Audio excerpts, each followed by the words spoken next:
I want to talk to you about unfinished business. Unfinished business.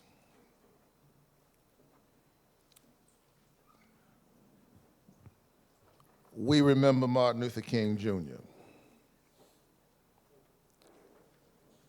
particularly in a moment like this,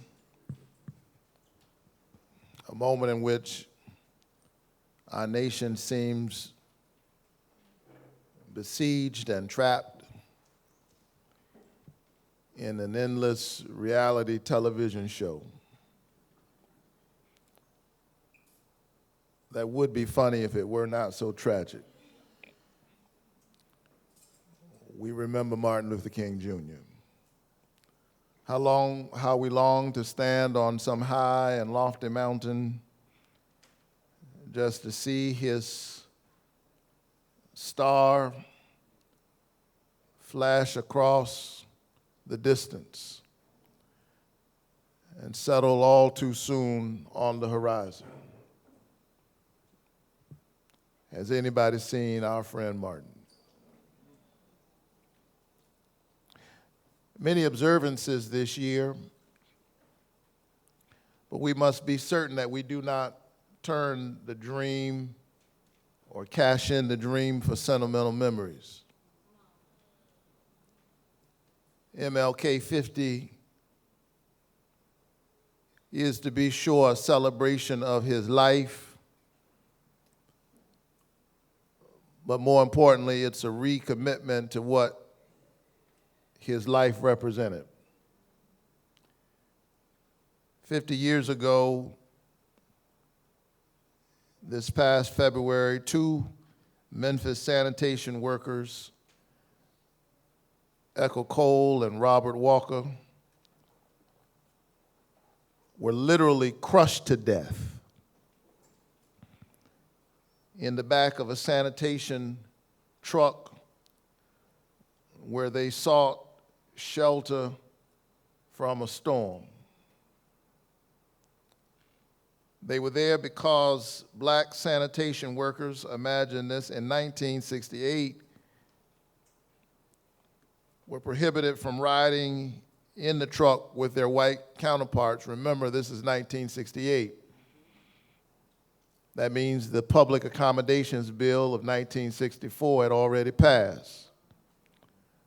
The Voting Rights Law of 1965 had already passed, and yet they were subjected to the brutal logic of Jim Crow segregation. And their bodies were literally crushed in the unrelenting power and machinery of white supremacy. They were seeking shelter from the storm, but there was no shelter from the unnatural disaster of racism.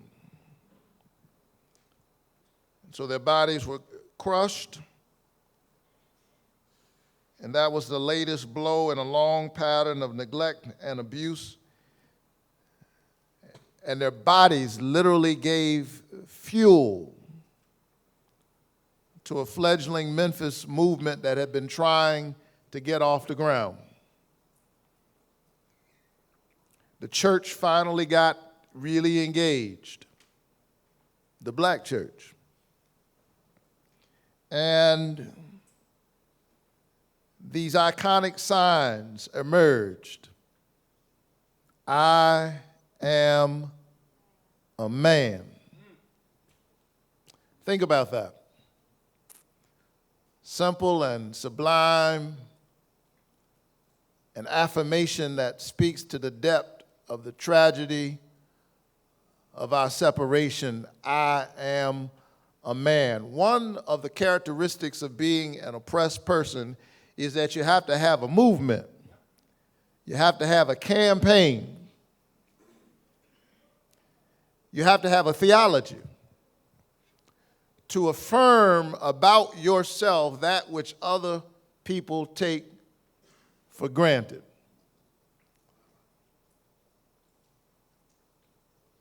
I am a man. Sojourner Truth saying in the 19th century, asking with rhetorical power, ain't I a woman?